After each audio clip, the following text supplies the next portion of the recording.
జూబ్లీహిల్స్ ఉప ఎన్నిక రాబోతున్నటువంటి నేపథ్యంలో మొత్తం కూడా బీఆర్ఎస్ పార్టీ అటువైపు కాన్సన్ట్రేషన్ చేసినటువంటి పరిస్థితి ఉంది. ఇందులో భాగంగానే కేటీఆర్ కావచ్చు, లేదంటే పార్టీలో ఉన్నటువంటి ముఖ్య నేతలందరూ కూడా ఇప్పటికే జూబ్లీహిల్స్లో పర్యటించడం జరిగింది.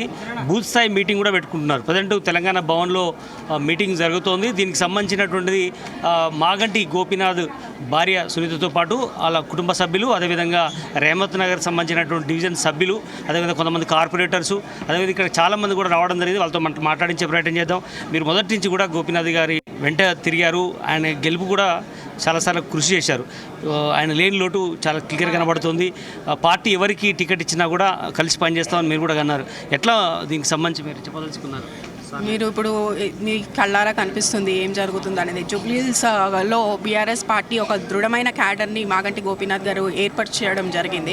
ఎందుకంటే ఏ కార్యక్రమం తీసుకున్నా, బీఆర్ఎస్ పార్టీ నుంచి ఏ కార్యక్రమం తీసుకున్నా, అది సభ్యత్వ నమోదు కావచ్చు, లేకపోతే ఎక్కడికైనా కేసీఆర్ గారి సభలు కావచ్చు, కేటీఆర్ గారి సభలు కావచ్చు, ఎక్కడికి వెళ్ళినా కూడా మాగంటి గోపీనాథ్ గారు తన రీతిలో, తన స్టైల్లో తన ఒక ప్రత్యేకమైన స్థానాన్ని యావత్ తెలంగాణ రాష్ట్రంలో చేసి చూపించడం జరిగింది. కాబట్టి మీకే అర్థమవుతుంది, ఇది కేవలం రేమత్ నగర్ డివిజన్ ఒక బూత్ స్థాయి సమావేశము. కేవలం రేమత్ నగర్ డివిజన్ అంటే జూబ్లీహిల్స్ నియోజకవర్గంలో ఒక డివిజన్లోనే ఇంత ఎత్తున క్యాడర్ ఉన్నారంటే మీరు నియోజకవర్గం అంతా కూడా ఎంత బలంగా బీఆర్ఎస్ పార్టీ ఉందో దీన్ని బట్టే మీకు అర్థమవుతుంది. కాబట్టి డెఫినెట్గా ఇంకోసారి బీఆర్ఎస్ పార్టీ జెండా జూబ్లీహిల్స్లో ఎగరేయబోతున్నాము. మాగంటి గోపీనాథ్ గారి ఆశయాల్ని మేము ఇంకా ముందుకు తీసుకెళ్లాలని అందరూ కూడా దృఢంగా సంకల్పంతో పనిచేస్తూ ఉన్నారు. ప్రతి ఒక్క కార్యకర్త, నాయకులు ఈరోజు మా ఇంట్లో ఒక పెద్ద మనిషి లేరు అన్న భావన ప్రతి ఒక్కళ్ళలో కలిగి ఈ సీట్ ఆయనది, ఆయన మళ్ళీ ప్రజలు ఆదరించి మూడోసారి గెలిపించారు జూబ్లీహిల్స్ నియోజకవర్గం నుంచి. కాబట్టి ఇది ఆయన సీటు, ఆయన హక్కు. కాబట్టి మేమంతా కూడా ఆయనతో పాటు నిలబడి, ఆయన కుటుంబ సభ్యులతో నిలబడి మేమందరం కూడా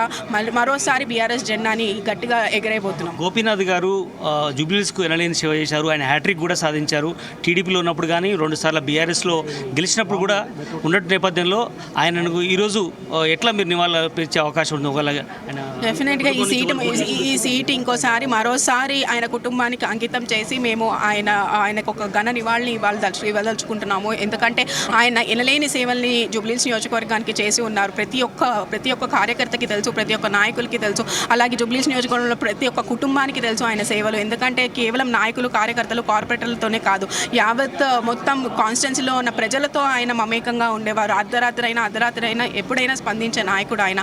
కాబట్టి ఆయన్ని మరోసారి కుటుంబ సభ్యుల్ని కానీ పార్టీని మరోసారి గెలిపించి ఘన నివాళిని మేము అందించదలుచుకున్నాం.